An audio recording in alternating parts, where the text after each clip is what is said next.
of all, appreciate everybody being here. It's a wonderful thing. How many first-timers do we have? We have a few. All right. Well, good. I am clicker challenged, by the way.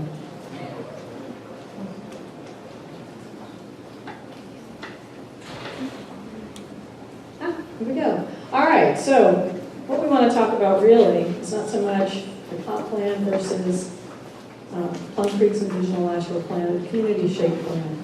We really want to talk about, do we want to accommodate some lands in the future in order to be able to house some employment centers and then take advantage of an opportunity to set aside some significant land and conservation at no taxpayer expense.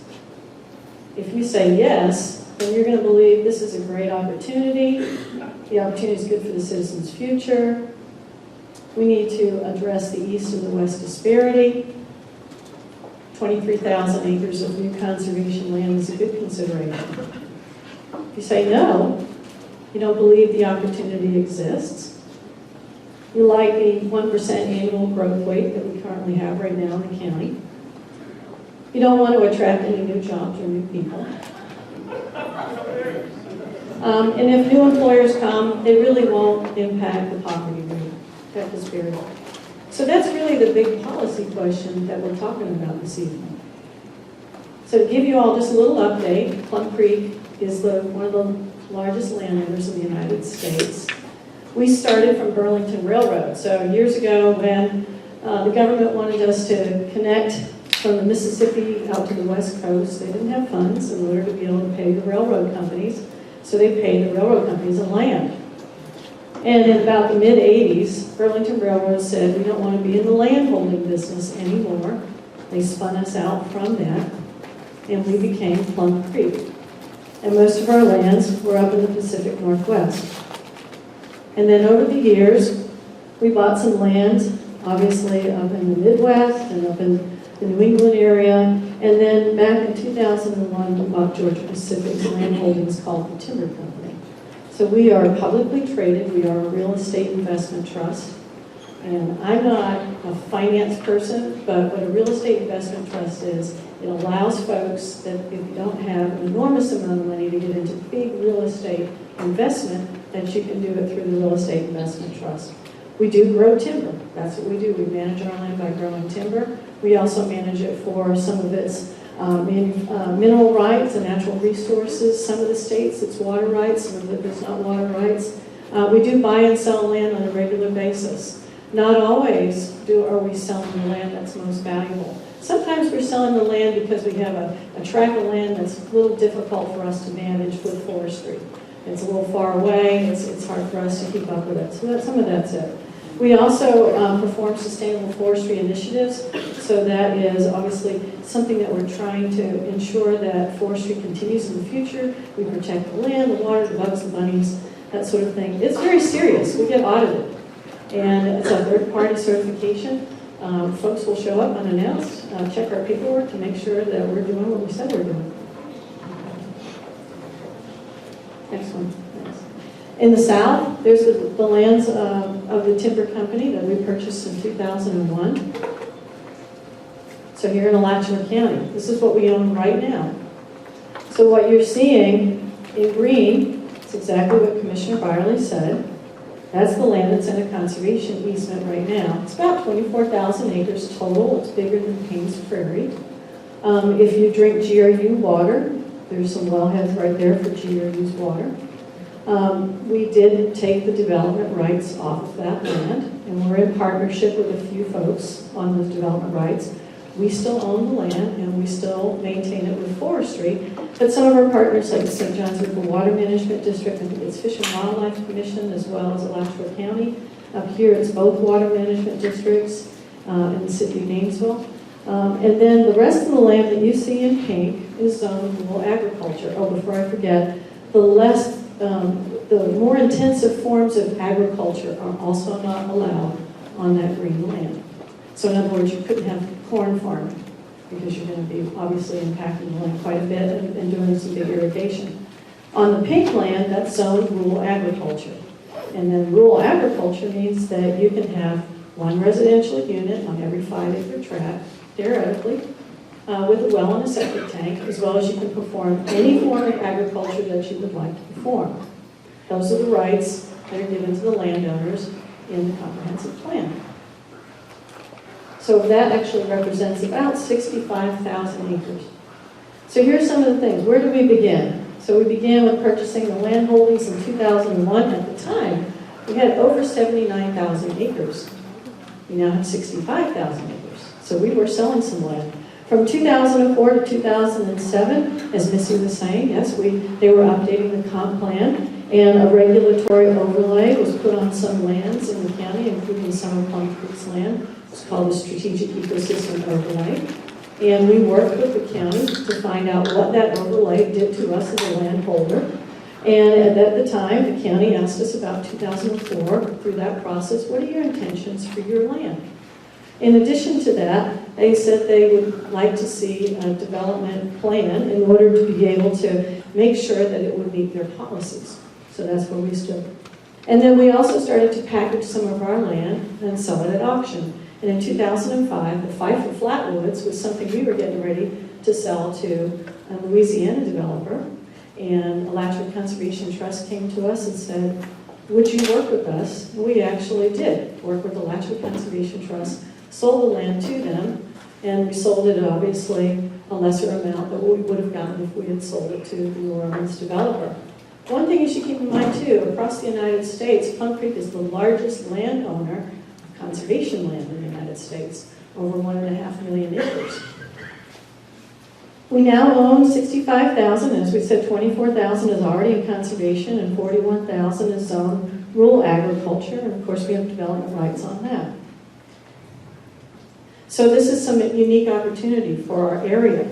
You only have to talk with one landowner as opposed to having to talk with many, many landowners and get them all to agree and get them all to come into the room together. Alachua County has some unique environmental resources that are just worth protecting.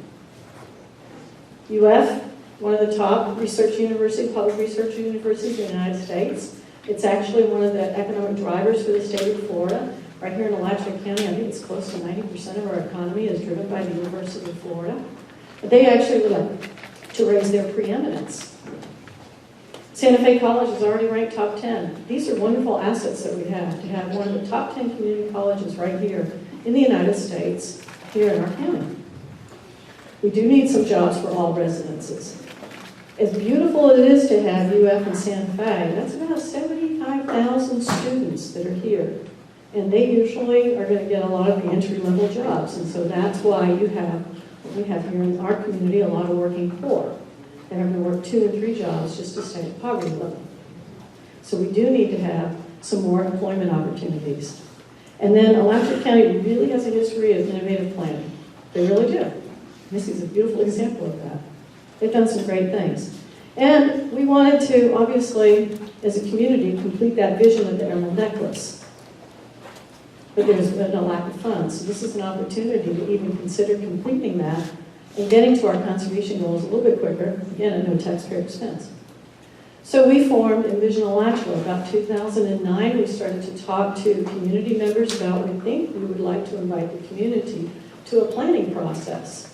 We did a national search. We found a firm that actually specialized in public discussions about land use, and we hired them, MIG, Berkeley, California, and we developed Envision Alachua. We had task force meetings, 2 community workshops, and some ed forums. What you're seeing at the top are the task force meetings. In phase 1, we had 6. We also had public tours. I think we've given, close to 16 public tours over the last the last 3 years. And some of the folks that have been out there, they will see that our land is not all wet. In addition to that, with our community workshops, what we ended up doing is we would actually break the community into small groups. We would hand out the draft of the vision document that the task force was starting to put together, and we'd say, hey, what do you like? What don't you like? What are your concerns? What are the opportunities? What are you missing? Things along that lines. And that information got fed back up to the task force. So the first year, we said, we will put our land on the table, community. What do you want for a vision for your county that we can accommodate on our lands? And so this is the vision document. It's really a beautiful document. It reads like a comprehensive plan. The community said they wanted 3 things. They wanted to make sure that there was something for the economy, something for the environment, and they wanted it to be done in an inclusive manner that the entire community could participate.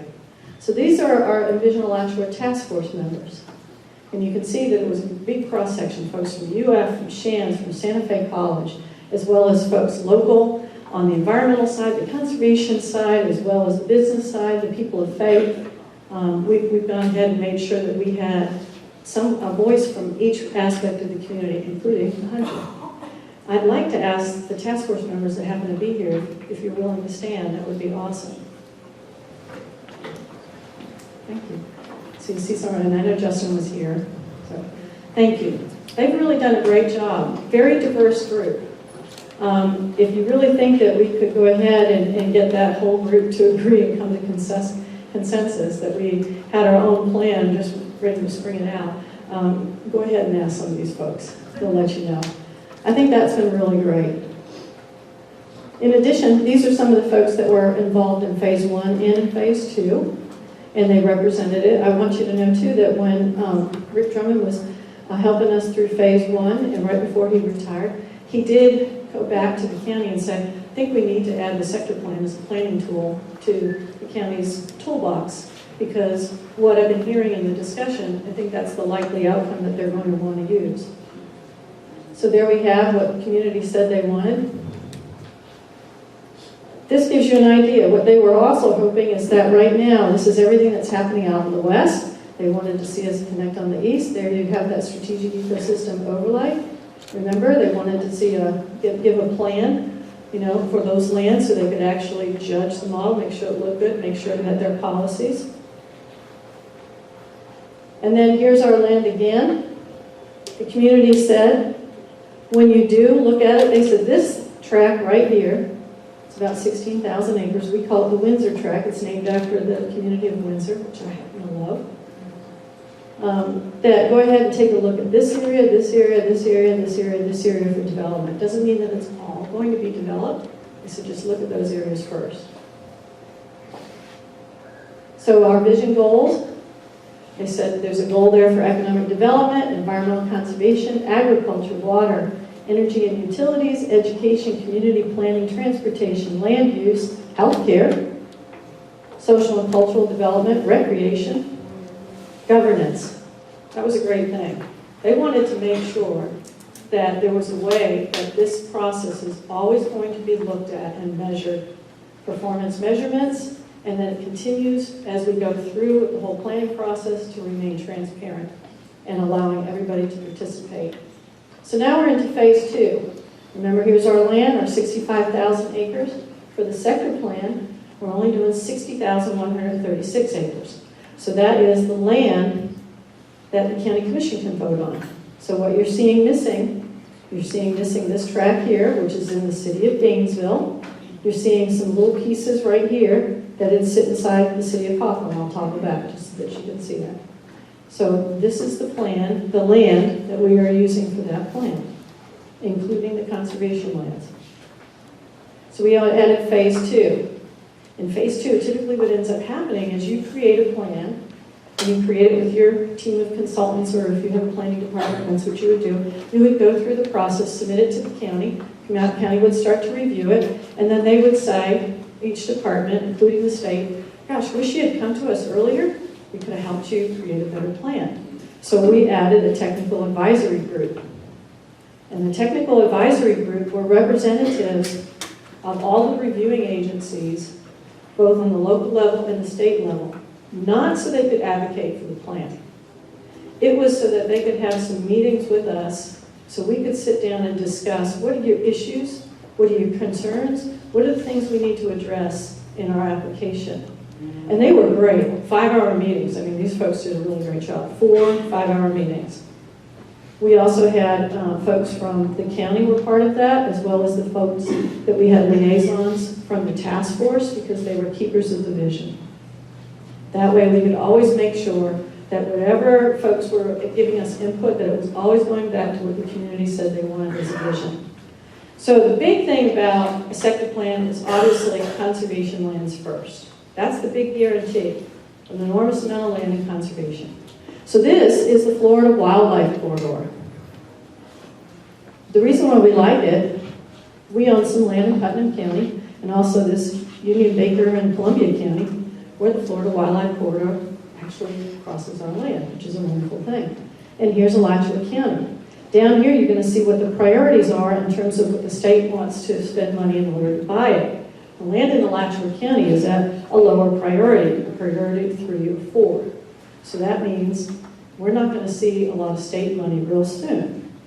This is an opportunity to actually achieve that and without, obviously, taxpayer expense. So the first thing we did is say, where are we going to locate those conservation lands? And here's the Ocala Forest. Here's the Osceola. This is called the Odo Trail.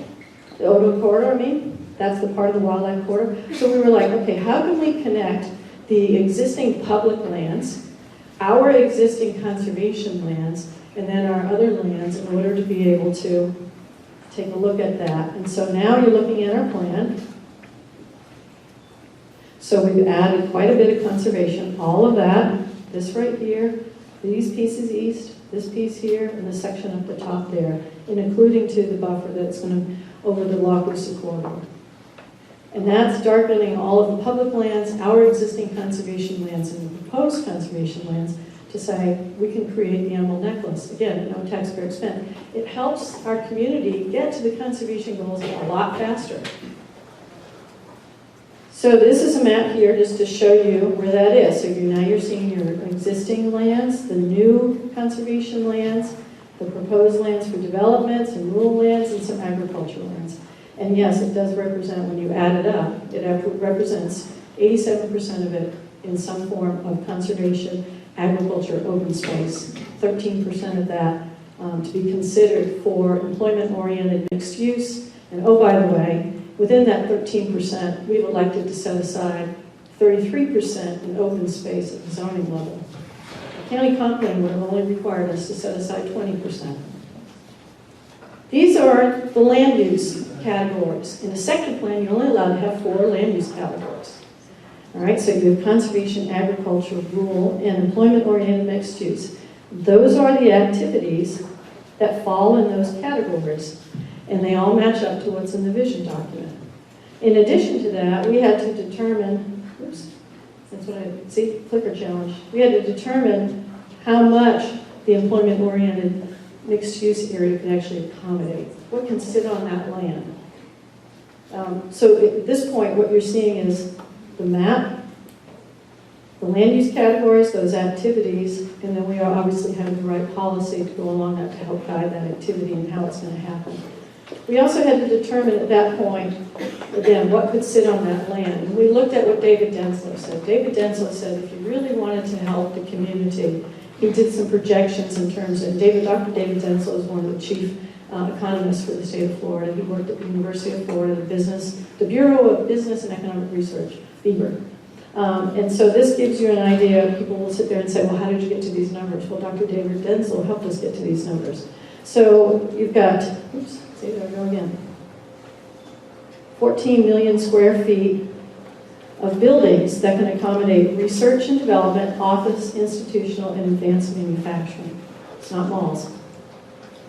And that can hold an estimated 24,000 to 36,000 jobs in the next 50 years.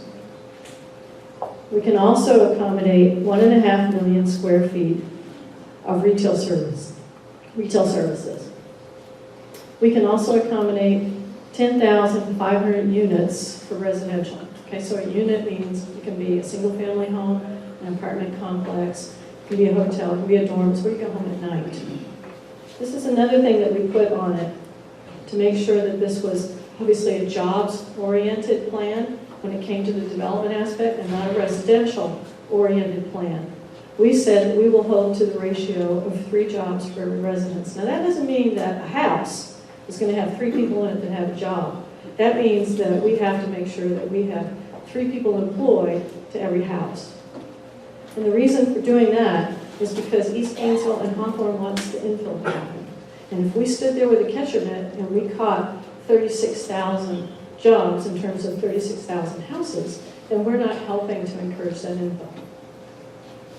This gives you an idea just of what some of the things our folks were looking at. These are obviously the projected growth for the area. You're looking at the municipal boundaries, the urban reserve, and then in some of the areas, the extraterritorial. I always have to watch out because I would say extraterrestrial. So extraterritorial. Okay? So as you're looking at that, you see that some of the areas of Hawthorne are actually planned to grow into our land without conservation. And the same thing, this Waldo area goes into our tract, things along that lines. Down here it goes into our tracts. All right?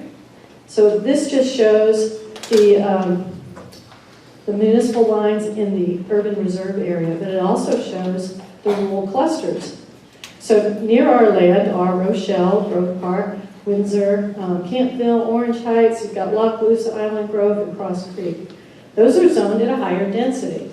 So if you live in there, you have the right to have 1 unit on every 1 acre, theoretically.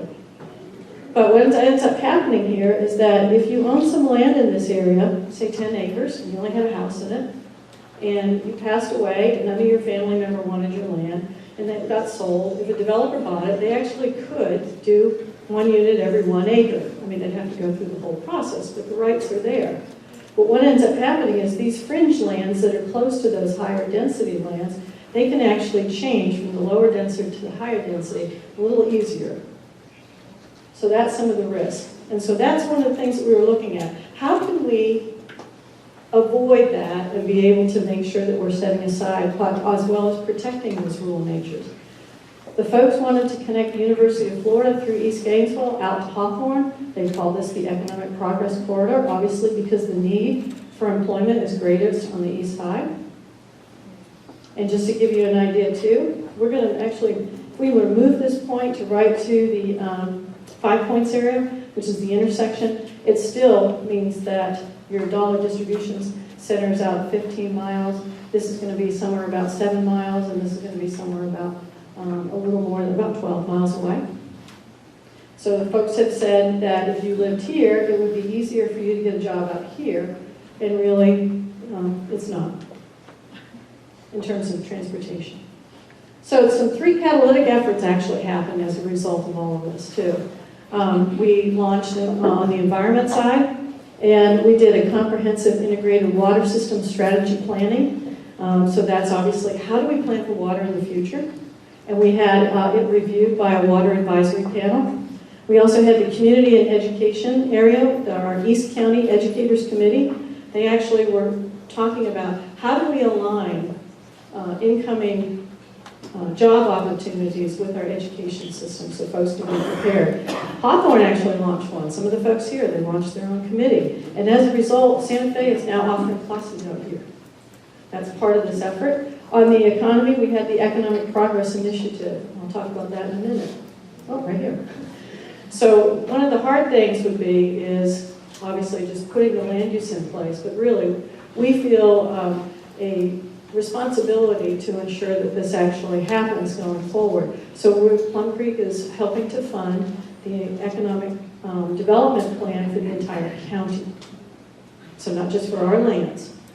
One of the things that we did, the first part is we paid for an update of all of the baseline data. So what are we good at, what are we not good at, what are our strengths, what weaknesses, that sort of thing. We got unprecedented access into the University of Florida and Santa Fe College. We did over 150 interviews with their administration, their top researchers, their deans, so we could map out who's doing what for research, where you're getting your funding, when do those things overlap, where you see funding from a big corporation that is in both IFAS, in the engineering department, as well as in the biomedical department. Now we're in the process of putting together a regional blueprint, the marketing plan, and oh, by the way, we already started the process of going out and then talking with companies. I was in Baltimore and Washington, D.C. about a month ago with the Chamber of Commerce, already starting to do that. So we get back to where we're at here with our plan. Our economic opportunity, the long-term master plan, offers all of these things, the potential of 30,000 jobs in advanced manufacturing and agriculture. These are things that we don't have right now to the abundance that we need to have. Assist in the increase of the tax base, allow for services and recreation, and enable the University of Florida in our area in Santa Fe to actually compete. On the environmental side, you're working with one landowner that actually has the patience and time to be able to set aside as much land as we can. Set a new precedent on how you want to convert rural land that are on the edges so that it doesn't convert to a higher density. So you can actually do some of that. And then setting aside, again, folks are going to be asked to set aside 20%, and we're going to be setting aside, as of tomorrow when we submit, 33%. And we're also going to protect Loch Lucid Creek with a 2,000-foot wide buffer. Now, when Commissioner Hutchinson was on the task force, this was something that he was actually negotiating before he stepped off when he got elected. And right now, we would have only been required a 75-foot buffer as well as its connected wetlands. And so this is an opportunity to really set a new precedent. And on the conservation side, we're also taking a look at setting a new water ethic. Because we think, why wait for the state and federal government to actually set the water ethic? We think we can do that here with a bunch of smart people in this county and then actually model it. And then at that point, be able to put it through. So some things like, there's not going to be potable water or drinking water, treated water to use for landscape irrigation or reclaimed water for that matter.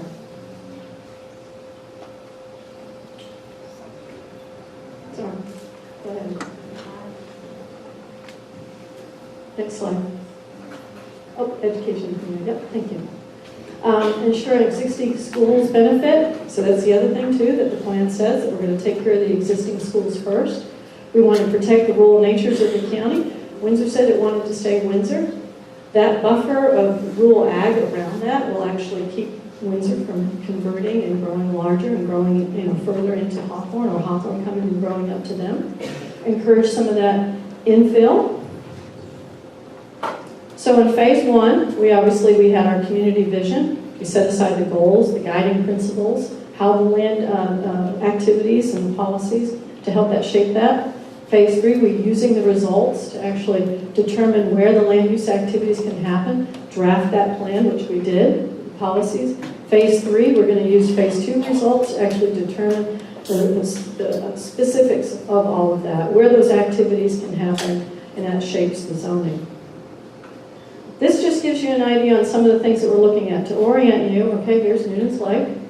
All right, here's Hawthorne right here, 301. Which is the main truck route from Jacksonville to Tampa, and this is the CSX main north-south freight line. This is a really old map, and one of the things we had to do as well is try to visualize our policies and the plan that we're doing. Is it actually going to articulate? So we were working with our task force members to come up with some scenarios just so they could visually see how this is all working. The reason why I like this is an old map. We actually own this out parcel right here. During one of our technical advisory groups, the county and St. John's River Water Management District said, we'd like for you to buy that because we think that when you get to the zoning level, you may be able to do something where we might be able to set aside or connect some conservation lands. There's that Pfeiffer Flatwoods right here that we used to own that we sold. So this gives you an idea. This shows you, there's 301, there is 20. This is the advanced manufacturing area. There's some rail spur right there. This could be potentially where some residential would grow, so that way as Hawthorne becomes infilled, that it starts to grow more naturally out this way, that it can actually grow in a meaningful way and it doesn't grow in something that's not like kind. But when you get onto our land, you actually have to participate in some of the policies. So for instance, you have to be within a half-a-mile walk of real transit. You have to be within a half-a-mile walk of a real job, not at a super Walmart. You have to be within a quarter mile walk of a park, so you can go and recreate. In addition to the fact you have to adhere to all of the water ethic. Now let's go back to A. Here we go. The University of Florida was looking at this, not so they could own it, but to have it as a research campus. There's that piece of land that we bought. You can see how compact development that is. Folks, this gives us an opportunity when we start talking about our program numbers. This shows you how those program numbers could actually fit in A and B. This does not mean this is the end. This is not how it's going to look. This is just trying to take the policies and the comprehensive, our plan, and being able to say, this is what it could look like as we move on in the future. So as Missy said, we submitted the plan on December 12, 2013. We've been working with the staff. It's been wonderful, going back and forth. They've asked their questions. We submit some answers. Then they're going to start that review process, and obviously there'll be public hearings, the state review, and then sometime in 2015, we hope that the county commission will vote to approve it. We do have a website. It's called envisionalachua.com. You will find every piece of material that we hand out on this website. We also videotaped all of our task force meetings and our community workshops. We didn't videotape the technical advisory group meetings because they were 5 hours long. And so those are some long meetings, but every piece of material from those meetings are on there. So for the question and answer part, what I want to do is bring up the folks that have actually been working behind the scenes on the plan, because they're actually the ones that can answer those questions, which would be really great. So we've got Tim Jackson that would be coming up, Greg Galpin, Brett Matuzak, Linda Shelley, Dr. Dale Brill. I'll stand around in case, and then would like Missy to join us as well so she could answer any county-related questions. So we'll bring the mics up. And I think what we would like to do is have folks line up behind the mics. I'll let you give you